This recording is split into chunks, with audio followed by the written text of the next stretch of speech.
사순절입니다. 사순절의 절기 가운데 오늘 우리가 함께 나눌 말씀은 우리의 신앙 가운데 더없이 중요한 하나의 굉장히 중요한 주제가 되어진다라는 생각을 해봅니다. 야고보서는 우리가 너무나 잘 알듯이 우리 신앙을 가진 그리스도인들에게 행함을 강조하고 하나님의 말씀을 지켜 살아가는 것이 얼마나 복된 삶인지, 그것이 얼마나 중요한 것인지를 우리 가운데 무엇보다 선명하게 가르쳐주는 말씀이라고 할 수 있습니다. 그래서 오늘 말씀의 주제인 하나님과 재물 사이라는 이 제목은 믿음을 가진 우리들에게 더없이 중요한 주제이고요. 또 솔직히 고민되어지는 주제가 되어지기도 한다라는 생각을 하게 합니다. 약 2000년 전 이 땅에 오신 예수 그리스도를 통해 생명의 복음이 전해지고 또 그의 제자들을 통해 또한 그와 함께했던 많은 사람들을 통해 하나님의 말씀이 기록이 되어집니다. 특별히 오늘 우리가 읽은 본문인 야고보, 이 야고보서는 예수님의 제자인 야고보가 아니라 예수님의 친동생이었던 야고보가 기록한 말씀입니다. 예루살렘 교회의 수장이었던 야고보가 이 시대를 살아가는, 그리고 당시 2000년 전 그 시대를 살아갔던 많은 하나님의 백성들, 이 땅에 발을 딛고 살아가는 그리스도인들이 어떻게 살아가야 할까? 그리스도인의 삶들의 실존에 관한 문제에 관해 야고보는 굉장히 큰 관심을 갖고 이렇게 살아라, 이렇게 사는 것이 그리스도인들이다 라고 우리 가운데 가르쳐주는 말씀입니다. 우리에게는 어떻게 보면 이 질문이 매우 현실적이죠. 어떻게 하나님 백성으로 살아가야 할까? 어떻게 하나님과 이 세상에서 가장 중요하다고 여기는 재물 사이에 우리는 어떻게 균형을 잡고 어떤 믿음의 삶으로 살아가는 것이 옳은가? 이 시대를 살아가는 많은 그리스도인들에게 굉장히 중요한 화두를 오늘 야고보는 우리 가운데 던지고 있습니다. 이 물질이라는 주제를 굳이 야고보는 마지막 장인 5장에 기록을 했을까요? 앞에는 많은 행함에 관한 이야기를 하다가 마지막 장 5장에 이것을 갑자기 불쑥 꺼내어 둡니다. 그리고 마지막 장에 이 이야기를 다루는 가장 큰 목적이 야고보에게는 한 가지가 있었어요. 여러분, 그것이 무엇이냐면 물질을 사랑하고 이 땅에서 천년만년 살 것 같이 살아가는 너희들아, 주님이 다시 오신다 라는 재림을 그들 가운데 상기시켜 주고 있습니다. 주님이 다시 오신다, 그 주님이 속히 오신다 말씀하셨다. 너희가 모으고 축적하고 쌓아가는 세상의 모든 가치들, 주님이 오셨을 때 오늘 야고보의 표현에 보면 금과 은처럼 녹슬어 버릴 것이다. 금과 은이 녹슬지 않죠, 상식적으로. 그런데 왜 이렇게 기록했을까요? 그날이 도래하면, 주님이 오시는 그날이 도래하면 녹슬지 않는 세상의 가치도 모두 다 녹슬어 버릴 거라는 거예요.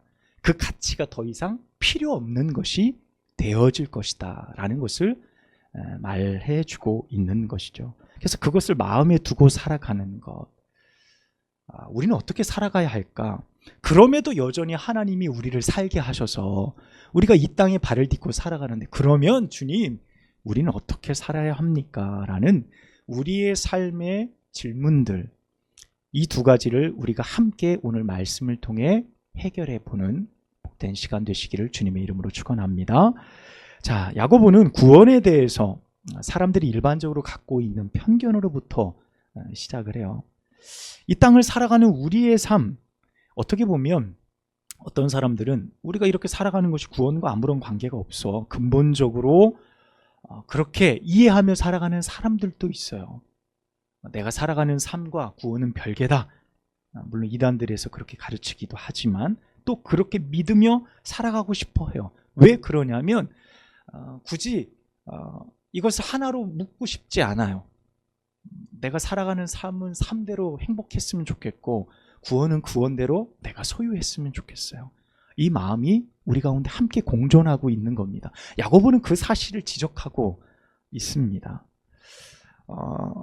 야고보는 우리에게 현재 우리의 삶은 분리되어질 수 없다. 구원과 밀접하게 연결되어져 있다라고 먼저 이야기합니다. 그리고 나서 그 구원은 하나님이 먼저 시작하셨다고 강조합니다. 하나님이 우리를 위해서 그 구원을 열어놓으셨어요. 태초에 우리를 구원하시고 우리를 사랑하셔서 그 생명의 구원자로 예수 그리스도를 우리 가운데 보내주시는 놀라운 구원의 사건을 이미 예비하셔서 하나님이 시작하셨어요. 그런데 우리가 착각하는 것은 그러면 하나님이 하셨으니 하나님이 다 하실 거야. 물론 하나님이 다 하시지만 하나님은 그 구원의 과정에서 우리의 책임을 요구하세요. 우리들의 믿음의 반응을 요구하세요. 그래서 우리가 믿음으로 살아갈 때 우리가 전적으로 우리의 마음을 다해 하나님의 뜻에 동의하고 하나님의 뜻에 순종하고 하나님의 말씀을 따라 살기를 기뻐하는 우리의 삶의 결단을 하나님께서 우리 가운데 요구하신다는 겁니다. 자, 이것이 야고보서 전체에 흐르는 정신입니다. 사람들은 흔히 생각하기를 신앙을 고백하고 내가 그렇게 나의 삶을 고백하고 믿으면 그래 모든 것이 해결된다라고 믿기를 원해요. 예수님을 처음 따르던 12제자도 처음에 예수님을 따를 때 이유가 다 달랐습니다. 각자 출신도 달랐고 각자 예수님을 바라봤던 이유도 달랐습니다. 예수님을 믿고 따르는 이유들도 다 달랐어요. 각자 목적이 있었어요. 그들도 처음에는 우리들처럼 시작했어요. 믿음을 예수님께 보였고 자신의 삶을 의탁했습니다. 그러나 예수님의 제자들 가운데는 가롯 유다와 같은 사람도 나오게 되어졌고요. 종교적 외형적 신앙의 틀을 여전히 깨지 못해 그 사이에서 고민하는 사람들도 굉장히 많았음을 볼 수 있어요. 예수님 곁에 있었던 많은 사람들, 종교적으로 얼마나 뛰어난 사람들이었습니까? 예수님을 따르겠다고 이야기했지만 결국 끝까지 예수님을 쫓은 사람들은 거의 대부분 없었죠. 교회라는 이 틀, 이 교회라는 공동체 속에 내가 포함되어져 있고 내가 종교 생활을 너무 잘하는 외형적으로 잘 갖춰진 종교인이라고 할 때 하나님의 심판을 면제받는다라는 생각들, 이것에 경종으로 울리는 것이 야고보의 말씀이에요. 여러분, 어떤 형식, 어떤 조직, 어떤 구성원에 들어가도 우리의 영생을 보장해 주지 못해요.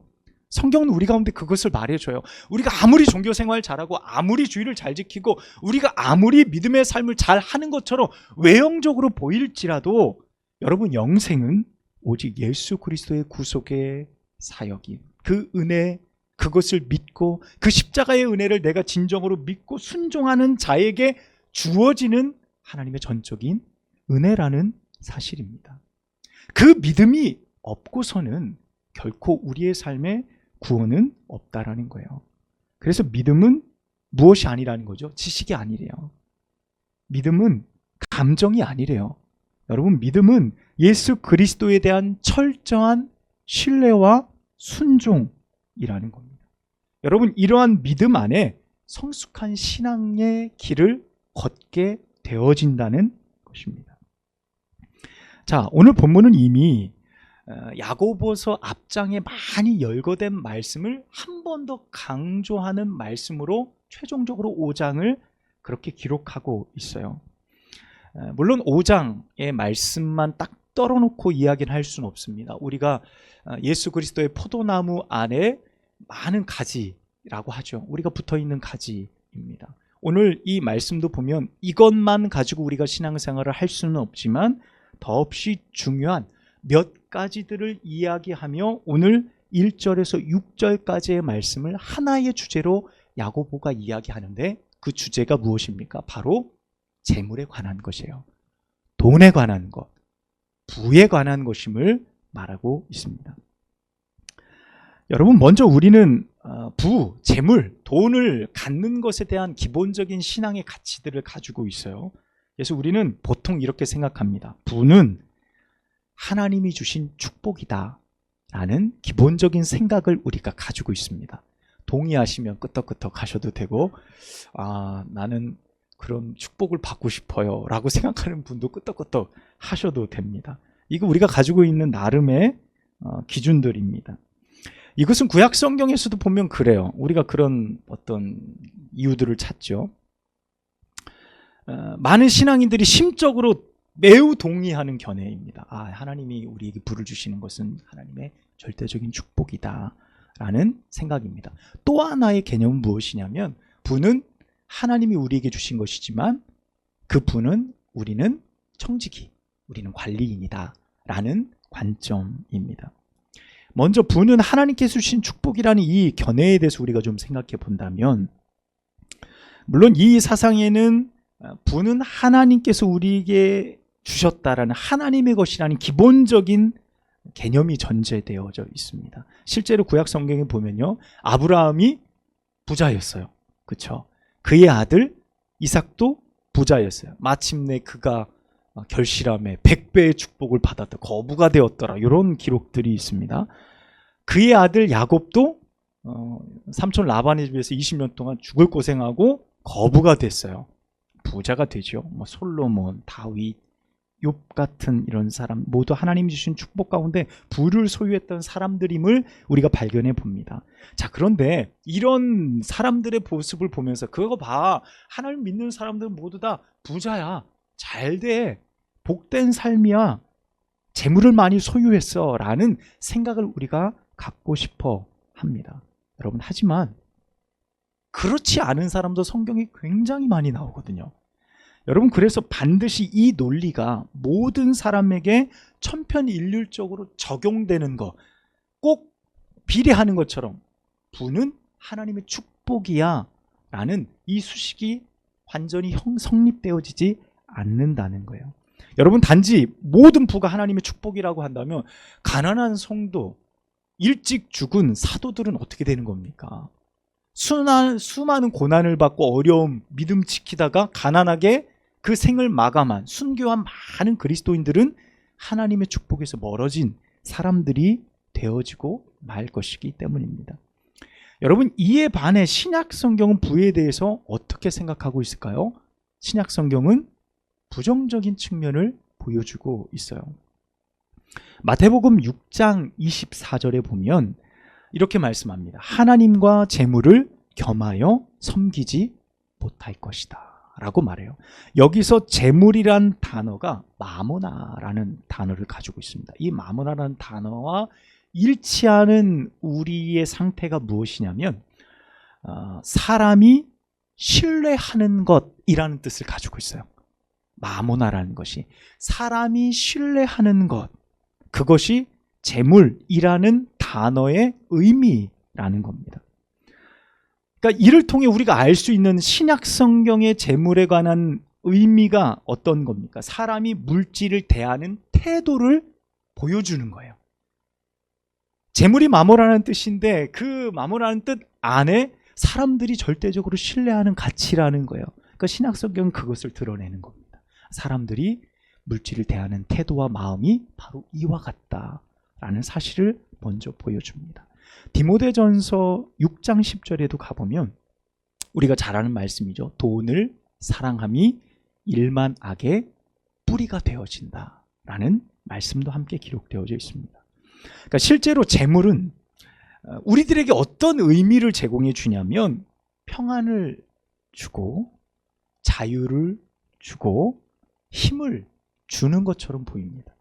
여러분, 돈을 많이 가지고 있으면 어때요? 갑자기 돈 얘기하니까 그냥 미소가 확 번지고, 이것만 해결되면 내 인생 필 텐데, 뭐 이런 생각 가지고 다 살아갑니다. 그쵸? 미소를 띠게 해요. 제가 별말 안 했어요. 그냥 한마디 했는데, 이렇게 웃으시니까 앞으로 이런 설교만 해야 되나 이런 마음도 막 드는데, 돈이 우리에게 주는 것은 평안이죠. 부인할 수 없는 사실이에요. 자유를 줍니다. 이런 직장 아닌데 때려쳐! 내게 자유를 줄 수 있어요. 내게 힘을 줍니다. 큰 소리를 칠 수 있고 누구 앞에서 무엇인가를 내가 할 수 있다라고 당당하게 말할 수 있는 힘을 줍니다. 여러분, 그래서 사람들은 하나님의 약속보다 당장 내 눈앞에 보이는 재물에 마음을 두는 것, 그곳에 평안이 있다고 믿고 싶어 하는 것, 힘이 있다라고 믿는 것, 안전하다라는 것, 그 사실을 더 사실 좋아해요. 그것이 쉬워요. 하나님께 안전을 구하는 것보다 돈을 내가 소유하는 것이 더 쉽다라고 믿음을 거기에 부여합니다. 더 나아가서요, 재물을 사랑하는 사람들은 결국 하나님을 거부하게 되어집니다. 불편해요.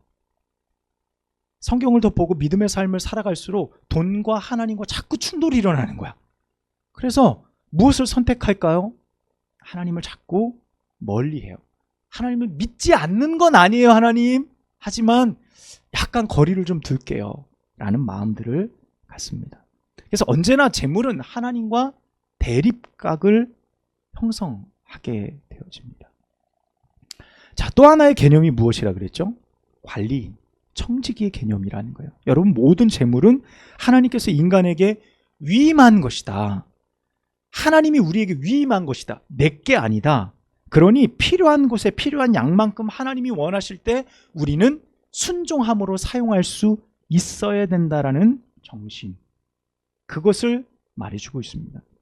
자, 그렇다면 우리는 어떻게 부를 바르게 이해하고 사용해야 할까? 사실 고민이 됩니다. 고민이 안 될 수가 없어요. 돈에서 자유로운 사람은 해탈하신 분들이야. 불교 용어지만 이 세상을 떠나서 홀로 아무렇지 않게 살아가도 문제없이 법 없이 살 사람들이에요. 근데 이 자리에 계신 분들 모든 분들이 아까 미소를 다 지었기 때문에 여기에는 해당이 안 되시는 것 같아요. 그러니까 말씀을 다 들으셔야 되는 거예요. 자, 성경은 부를 무조건 잘못됐다고 정죄하지 않습니다. 성경은 중립적인 입장을 가져요. 부를 축적하는 그 자체가 죄라고 하지 않아요. 다만 성경이 문제 삼는 것은 무엇이냐면 어떤 방법과 목적에 의해서 부를 축적하였는가에 성경은 관심을 갖습니다. 여러분, 구약의 인물 중 우리가 아까 언급했던 아브라함, 이삭, 야곱, 솔로몬, 다윗, 다 부한 사람들, 욥, 이런 사람들이 거부들이었어요. 좋은 예죠. 이 사람들 모두 공통적으로 잘 사는 사람들이었어요. 종들도 많고 재산도 많고 다 거부들이었습니다. 그런데 또 하나의 공통적인 특징이 무엇이었냐면 하나님께서 내게 주신 것이라는 기본적인 생각이 있었어요. 이 부가 누구에게 왔다고요? 하나님이 내게 주신 것이다라는 기본적인 생각이 있었다는 거예요. 그래서 많이 가졌지만 돈으로, 재물 때문에 시험에 빠지거나 욕망을 드러냈던 인물로 성경에서는 다루지 않아요. 그들을. 물질에 의해서 자유로웠던 것, 자기 물질을 선용할 수 있었던 인물들로 그려내고 있다는 거예요. 여러분, 그러나 그것이 잘못된 방법에 의해서 축적되고 사용되어지는 것을 성경은 철저하게 금하고 있다는 거예요. 아주 강하게 비판해요. 여러분, 우리가 잘 알듯이 부자와 거지 나사로. 여러분, 부자와 거지 나사로. 어리석은 부자 이야기. 야, 올해 소출이 너무 많으니 창고 작다. 야, 다 부셔. 새롭게 크게 지어.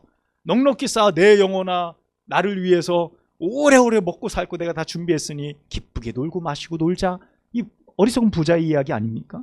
부자가 천국에 들어가는 것이 낙타가 바늘길 통과하는 것보다 더 어렵다. 예수님이 말씀하시는 이런 많은 이야기. 돈을 사랑하는 것이 일만하게 뿌리다 라는 많은 말씀들. 여러분, 이 말씀들을 통해서 우리가 발견할 수 있는 매우 중요한 한 가지는요, 다른 것이 아닙니다. 부를 사랑하는 우리들의 마음입니다.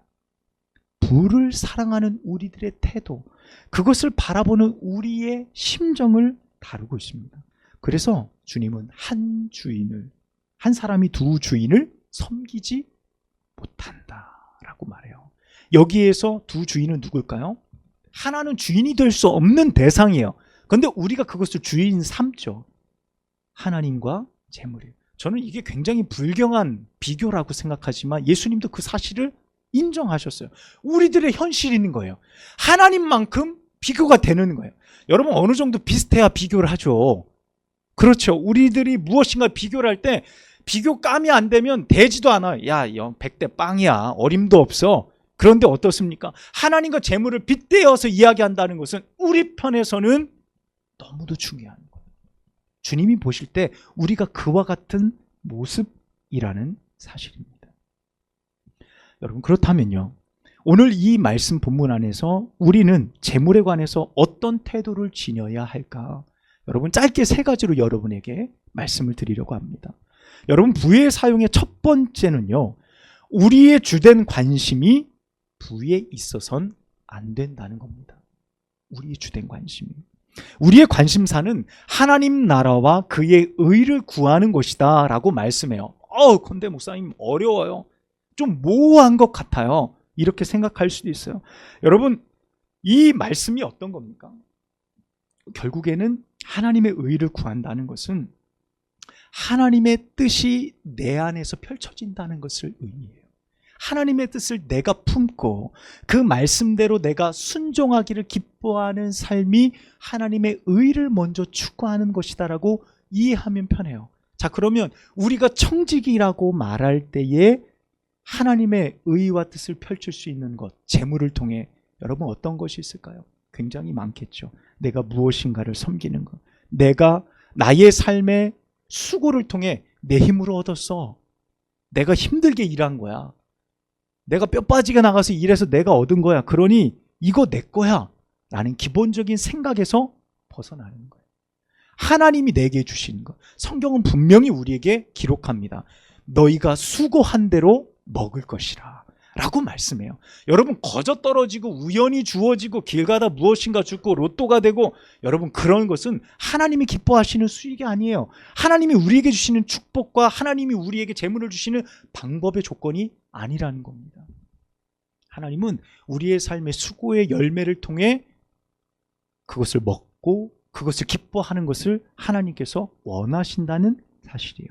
아까 부자와 거지 나사로의 이야기를 함께 말씀을 잠깐 드렸어요. 그래서 부자가 날마다 자색 옷을 입고 좋은 옷 입고 연락한다 라는 말씀이 있습니다. 여기서 연락한다라는 것은 파티에 빠져 있는 이 모습을 보죠. 연락한다라는 주된 그 말씀의 원래 의미는 무엇이냐면 유욕으로 살아간다는 거예요. 육신의 욕망을 채우며 살아간다. 이게 어디까지 발전되냐면요, 성적으로 타락한 부분까지 연결되어질 때 쓰여지는 단어가 바로 이 단어예요. 그러니까 사람이 물질적으로 풍요해지면 착하고 아주 건설적으로 믿음으로 살아갈 것 같지만 여러분, 그렇지 않고 대부분의 사람이 연락하며 살아가는 거예요. 타락하며 살아가는 거예요. 왜냐하면 주인이 하나님이 아니기 때문에. 하나님이 아닌 존재를 주인으로 삼았기 때문에 그렇다는 사실입니다.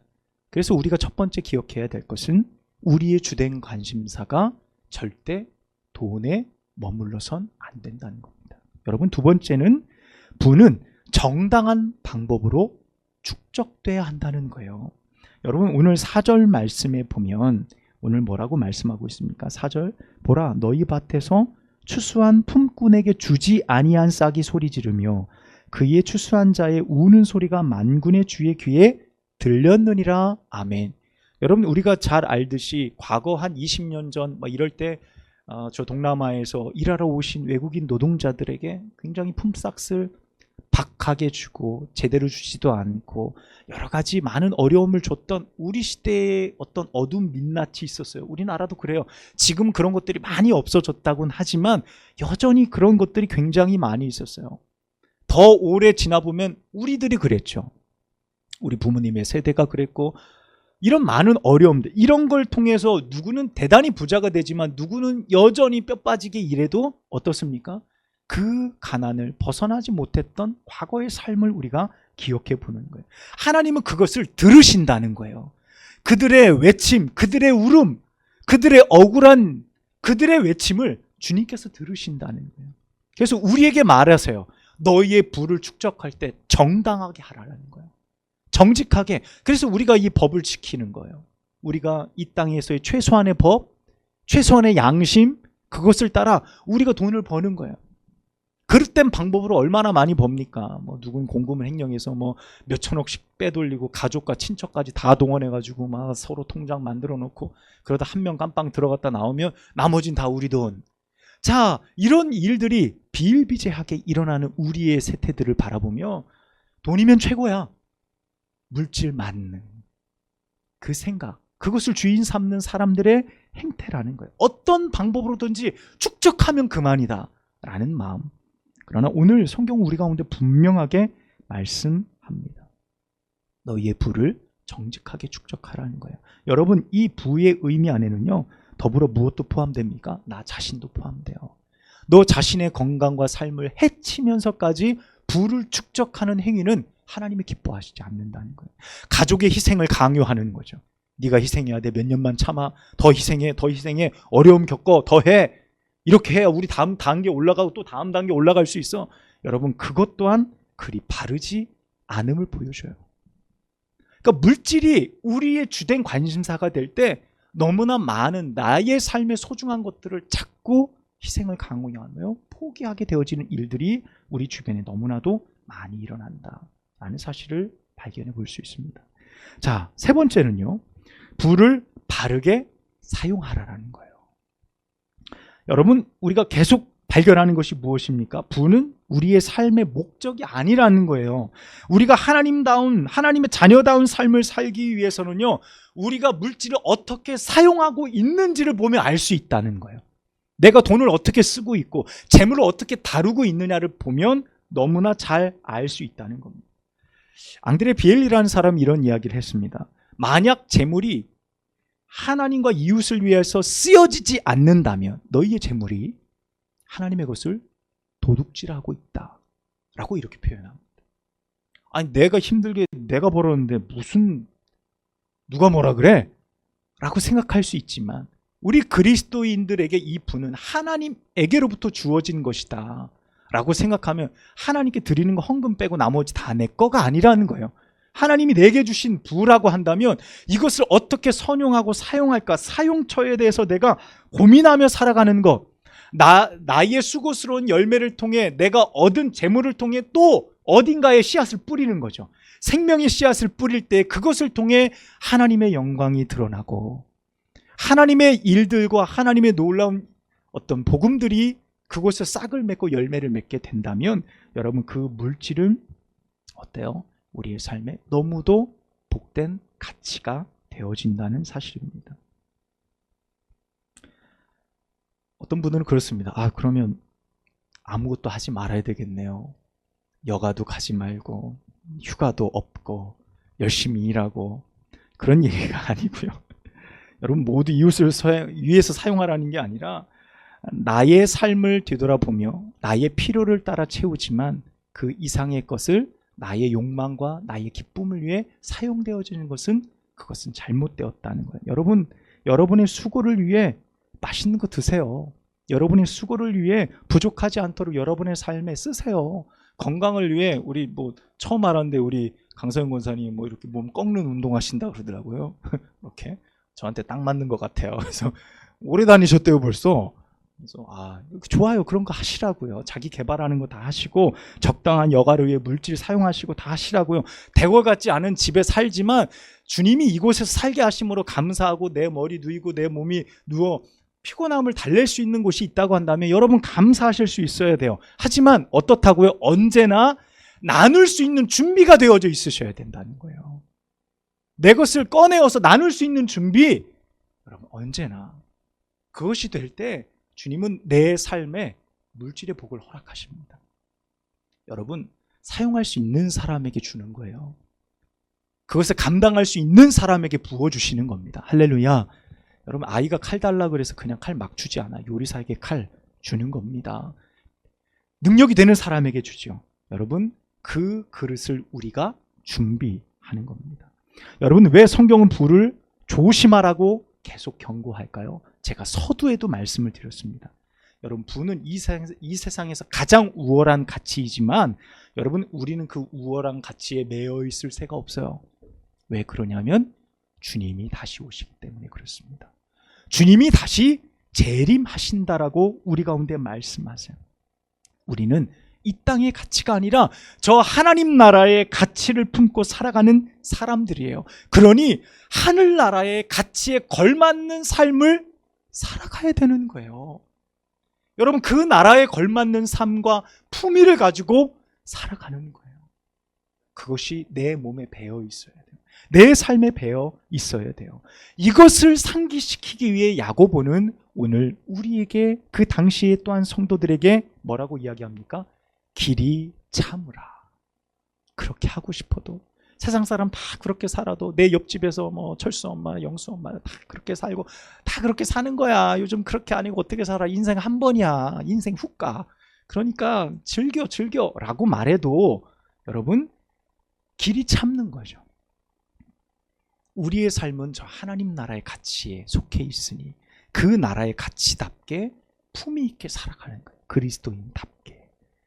곧 주님이 오신다는 거예요. 주의 강림이 가까우니 5장 8절 말씀 보십시오. 너희도 길이 참고 마음을 굳건하게 하라. 주의 강림이 가까우니라. 아멘. 이렇게 말씀해요. 그러니까 우리가 참고 견디고 이 세상에서 수고스럽게 살아가는 이유가 뭐예요? 주님이 오시기 때문에 그렇습니다. 주님이 다시 오셔서 우리의 수고에 눈물을 닦아주실 거예요. 우리에게 더 큰 보상으로 채우실 거예요. 우리의 삶을 가장 아름답게 만드실 그날이 반드시 도래할 것이기 때문입니다. 할렐루야. 그러니 여러분의 삶을 정돈하십시오. 여러분의 삶을 잘 정돈하세요. 우리의 마음이 허탄한 곳에 놓이지 않도록 우리의 소망을 하나님 앞에 두시기를 축복합니다. 이제 그러할 때가 되어진 거예요. 이제 그런 때가 되어졌어요. 여러분, 우리는 무엇을 원하는 사람으로 살아갈 겁니까? 앞으로 몇 년을 더 살겠습니까마는 하나님께서 허락하신 그 시간 동안 우리는 무엇을 따라 무엇을 바라보며 살아가겠냐는 거예요. 오늘 야고보의 말씀을 기억합시다. 주님이 곧 오십니다. 기도하겠습니다. 하나님 아버지, 오늘 우리에게 주신 귀한 말씀, 우리의 삶에 너무도 필요한 말씀이었음을 고백합니다. 주님, 어떻게 살아갈까요? 어떻게 하나님 말씀 따라 소망 품으며 살아갈까요?